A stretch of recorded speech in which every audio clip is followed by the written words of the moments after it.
Hello guys, it's LazyBeast here with a gearing up guide for Season 1 of The War Within. So Season 1 begins on the 10th of September for US and the 11th for everybody else. This video is going to go through all the different sources of gearing in Season 1, so use the chapters to navigate to the relevant ones for you. First we'll look at the upgrading system. So this will work exactly the same as it did in Dragonflight. We just have different stones, they're called valorstones this time, not flightstones, and we've got different types of crests called Harbinger crests. So you can see the different tiers of crests here and from which types of content they drop from and the item levels that you can upgrade things to. Thank you to IMX3 on Wowhead for creating these nice tables. So you've got valorstones and the flightstones. These drop from pretty much every type of content you do in The War Within. And a little tip for you, by the way, in pre-season 1, you can save the wax that drops from the dirt patches all around Kazalgar, and you can save those up and turn them in at the start of season 1 to kind of stockpile some valorstones, because they give you 10 valorstones per 5 odd globs of wax, which you can turn in at Nobles in the Ringing Deeps. You've probably been doing this already, so yeah, stockpile those wax things if you're already capped on valorstones. So the actual upgrade NPCs are here in Donegal at this location, but you should be able to use any of the previous upgrade vendors as well. Now, they do the crest exchange system too, so you can downgrade your crest if you want to, and I'm sure as the season gets a bit further in, we'll be able to upgrade our crest too, so for example, turning weathered crests into the higher tier crests. So the gear itself is going to continue to use the upgrade track system as it did in Dragonflight, so it starts off with Explorer, and you've got Adventurer, Veteran, Champion, Hero, and then finally Myth at the top end. So this table shows you where all the different gear on the different tracks comes from, and the eye level ranges that you can upgrade those to. So let's take a look at the gear from dungeons. So the normal dungeons are going to stay the same at the eye level we've had since the expansion launched.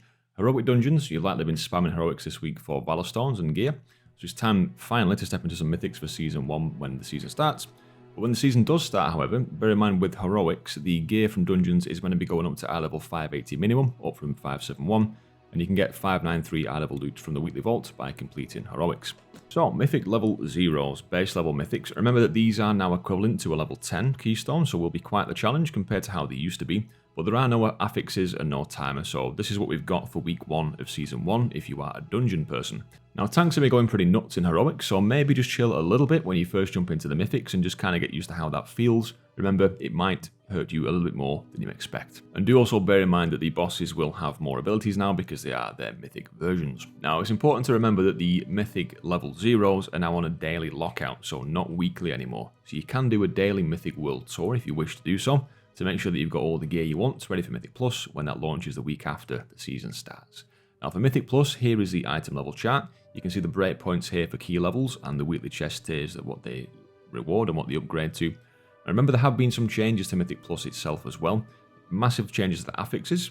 I'm not going to go into great detail into this video because this video is focusing on the gearing aspect of it, but I will leave a link to an article in the comments that goes into all the changes in detail. Now let's look at the raid item levels. So I will be using some images in this video from the War Within Raiders Season 1 guide, which was made by Asmius, or Tamanutsu, probably pronouncing that wrong, but never mind. So credit to him for those, and I will leave a link to that guide in the comments and in the description of the video. It's also Tama that makes that really helpful Tama's The War Within Week Aura for tracking weekly stuff, so props to him for that.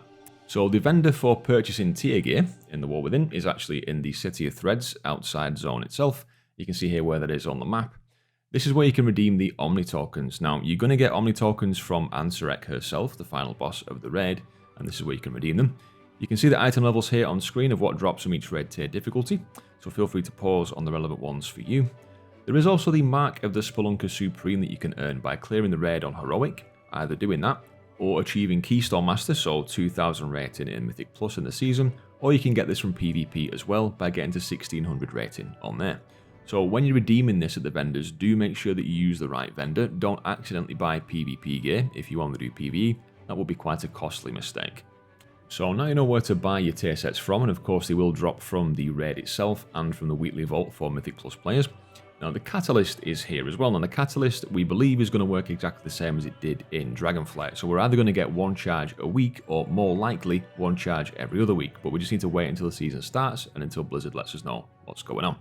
It does state that the catalyst will become active at the start of season 1, but if we get a charge of it in week 1 or not, I'm not sure. What I would do is hold off on spending your catalyst charge until you've got a great piece of gear to turn into a tier piece.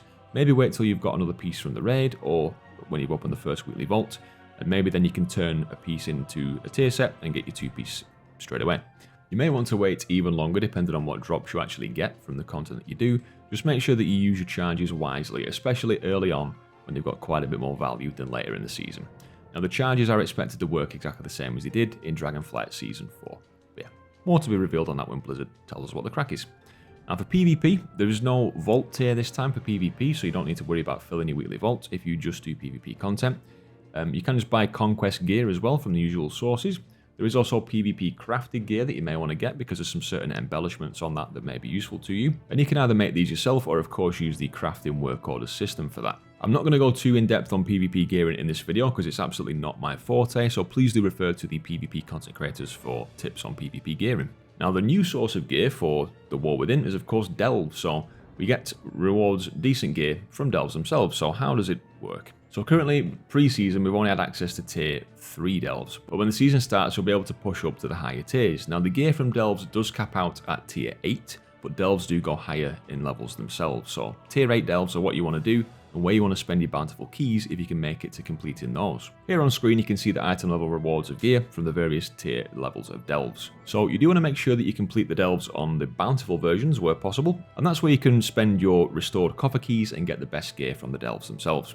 Now hopefully you've been saving up your restored coffer keys to use on the max sort of level delves you can achieve in week 1. But what I would probably recommend doing is try pushing the delves as high as you possibly can initially and then start to spend your keys, because you won't want to spend them on a tier 4 delve and then realise you can actually clear tier 8 and you could have used another key on a tier 8 bountiful delve chest. Once you've spent all your current keys, going forward you'll be able to get 4 more keys per week. There sometimes are extra sources such as getting to certain renown levels. The vendors may give you a key. And also there's the coffer key shards to bear in mind, so keep an eye out for world quests for example. These sometimes do give you 25 coffer key shards. Once you get to 100 you can turn that into an actual restored coffer key. Now bear in mind that on war mode there's usually a world quest at least once a week that gives coffer key shards too, so that's an extra little source. So it's worth checking every now and then to see if that world quest is available to you. Now because the PvP tier in the weekly vault was removed, it was replaced by the delves tier, so delves will also fill up your weekly vault.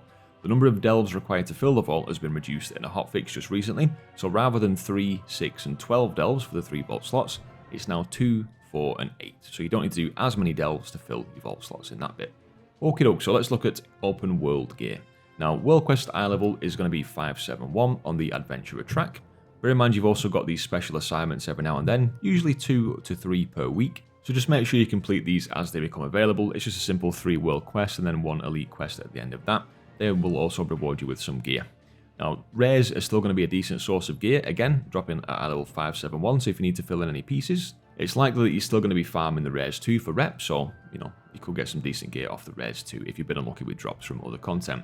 The world boss will also become active when Season 1 starts, so as per usual, there's 1 world boss that corresponds to each of the zones in the new expansion, and they offer a few different pieces of gear for each spec. They are mostly shared between them, so notably there's these rings that have slightly different stats depending on which boss they drop from, but the other pieces of gear seem to be shared between all the world bosses, so they've got very similar loot tables. The eye level of gear these guys drop is 603. This is on the champion track, so you can upgrade this gear. So if you do get a piece from the world boss on week 1, you're probably going to be pretty happy about that, and it should see you through for at least a few weeks. One thing to bear in mind too is the Renown Gear. So you've probably already got the first tier of Renown Gear rewards that came from roughly being Renown level 7 or 8 with the various factions. But as you get to higher tiers of Renown, roughly between 16 and 19 with the different factions, depending on which one you're doing it with, you will be able to get some higher eye level gear from the various factions as Renown rewards, and you can just buy these with resonance crystals. Now, by the time you actually get to that level of rep, it may be that you've outgeared that, especially if you do heroic raiding or mythic, or if you do high in mythic keys. So yeah, by the time you get there, these may not actually be relevant, but just bear them in mind because if you have been unlucky with drops, again, these could be a good source of gear there for you. And then there's the world events to bear in mind too. So if you're someone that doesn't do any sort of high level keys or heroic raiding or above, the world events are still going to be a good source of gear for you. You've got all the usuals like the Theatre Troop, the Awakening the Machine event, Spreading the Light in Hallowfall, and completing the Weekly Pact in Ashgahead as well. These are all going to continue to give gear that you can upgrade, so these should also scale up as our overall eye level increases too, just like the world quests usually do. But again, this hasn't been confirmed, but just bear that in mind. And lastly, we can look at the crafted gear. So what I would do with this is check your BIS lists from the various guides that you might use for which crafted gear pieces you should aim for first, because if you're going to be using the Enchanted Crests, and of course your Sparks, these are very, very valuable items at the start of the season, and you don't want to waste them on a dodgy piece of gear. If you've been leveling your professions yourself, you can of course make your own gear, or you could use the work order system and use trade chat to get someone to do that for you, or your guild if you're in a guild as well. So you should have one full spark before Season 1 and already half of your second spark. It appears that we will get half a spark each week, so it'll take you 2 weeks to get one full spark, and just make sure again that you do use it wisely, especially early on in the season. Now if you want to get yourself a nascent crest to turn into an enchanted crest, enchanters of course you can do this yourself, but anyone else, you can take the crest that you've got already, go to this vendor here which is next to the enchanting trainer, and you can buy a nascent crest, then use the work order system to give that to an enchanter. It'll tell you what match you need, and obviously they'll create the crest for you. Alrighty then, that is all the main sources of gear covered for the War Within Season 1. Good luck with the drops. If you do have any tips that you want to share or any questions that you want to ask, please do leave those below and I will get back to you as soon as I can. Other than that, thank you very much for watching guys. If you did enjoy the video or find it useful, please do consider leaving a like and subscribing to the channel for more content about World of Warcraft from me. I've been LazyBeast guys, I'll catch you next time. Cheers.